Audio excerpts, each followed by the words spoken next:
Like Frank has to be kept after class. Ooh.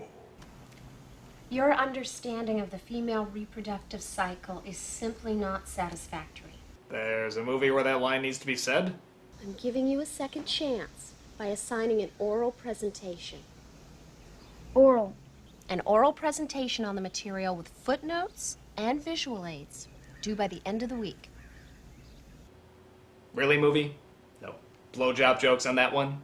The I can fit him in joke, that's gold, but the oral presentation, that's just too low for us to stoop.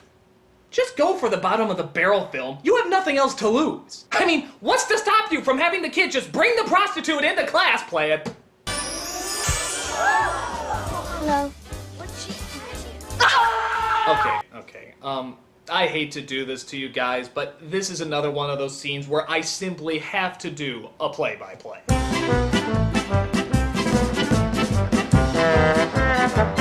First of all, the kid knows he's doing wrong, so he knows he's gonna fail the assignment. So what's the point in doing it? An important biological function in child rearing as both a food source and headrest. Second, V is trying to hide out, isn't she? As in, not draw attention to herself? This kid is literally drawing attention onto her! Who wants me to go on? Third, I can understand the boys being excited by this, but why are the girls getting turned on? Are they looking to be little prostitutes too? Look at this girl, her reaction's priceless. This is a woman. Well, I'll be yes it is. Fourth, he's doing this presentation for his teacher, and yet he actually locks the teacher out of the classroom. Well, if she can't see it, why are you doing it? She can clearly see you're doing wrong, so you're gonna get in trouble anyway. Why'd you even lock her out? Fifth, and most importantly, even though he locked his teacher out of the classroom, brings a prostitute to class, and violates God knows how many school codes and laws in doing it, there are no repercussions for this! Absolutely none! He's never punished. His father's never called. The news never leaves the classroom. He is never questioned. The kid doesn't even get fucking detention.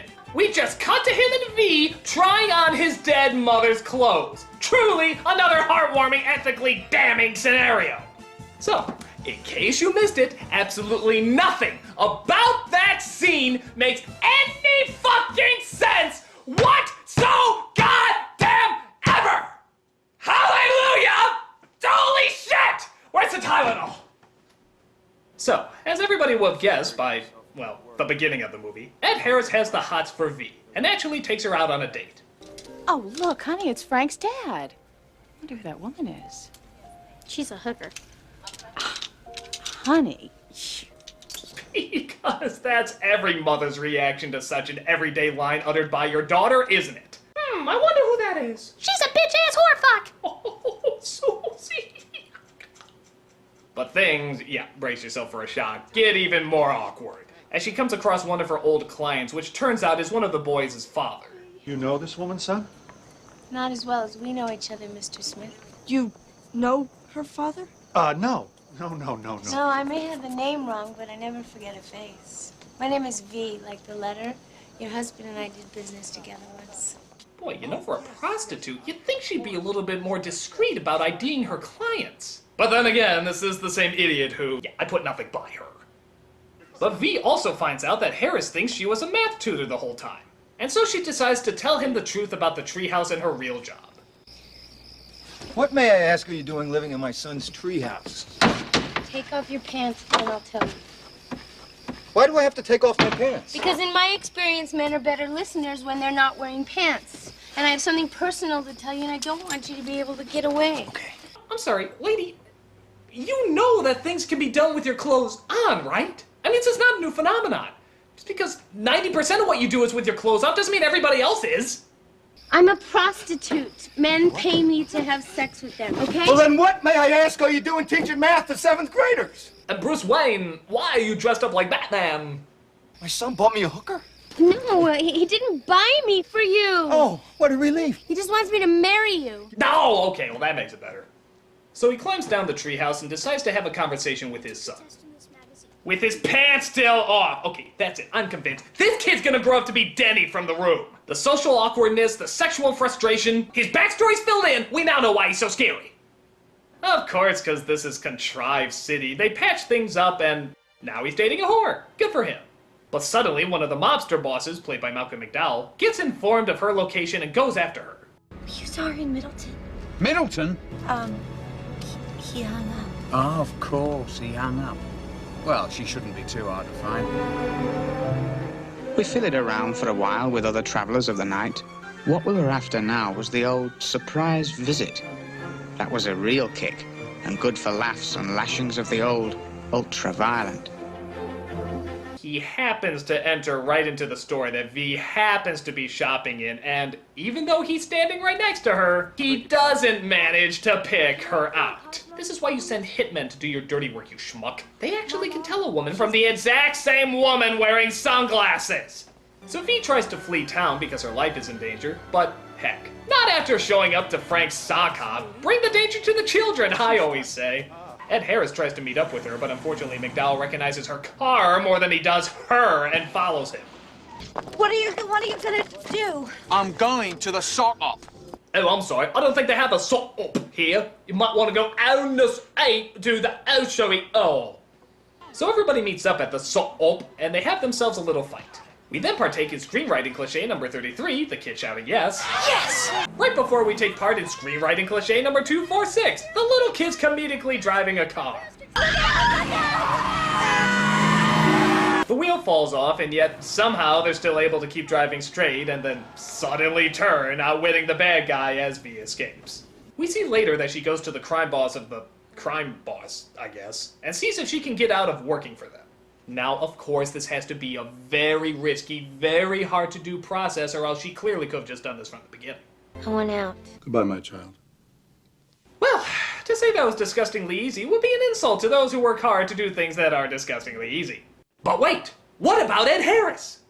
Oh, apparently he chained himself to a chair to stop a big hunk of wetland from being bulldozed. This was probably explained while you were marveling over the stupidity of the other scenes, so we most likely missed it. When this place goes, part of me goes with it.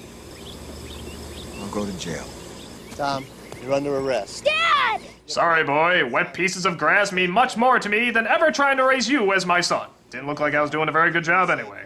Forget it, Charlie. He's got the right to do any damn thing he pleases. What's going on here? It's a deed to the wetlands in my name. That's right. It turns out V found the stolen money that was hidden in the car and used it to preserve the piles of mud from being destroyed. And to make it up to her, he's gonna name the wetlands after her. It's wet, smelly, and full of algae, so it just seems logical. Tell me I'm worth waiting for. You're worth much more than that. And just when you think this movie couldn't possibly give you any worse writing... You know what? There is a place you can touch a woman that'll drive her crazy. Where? Her heart. My God, did you see that? Holy smokes! If you slow it down really carefully, you can see the devil actually trying to escape through that line. Wow, now that's literally ungodly horrendous. So that's Milk Money, a creepy premise with a creepy delivery. I don't know, maybe if this was made in France as an independent film with a hard R, maybe something could have come from this. But as the quirky little comedy that gives a shrug at every joke, it's pretty unforgivable. You feel uncomfortable watching it and just wonder what the hell's gonna happen to these dirty little people a few years from now. Well, for most of them. It's not funny, it's not charming, it's just sick. So the next time a kid tries to bring a prostitute into your classroom, just remember, it could be Melody Griffith. I'm the Nostalgia Critic guy, remember it, so you don't have to. This heart was almost taken. This heart had a love of its own. This heart was reawakened when you came along. This heart was born, feet running. I'm going to the sock op.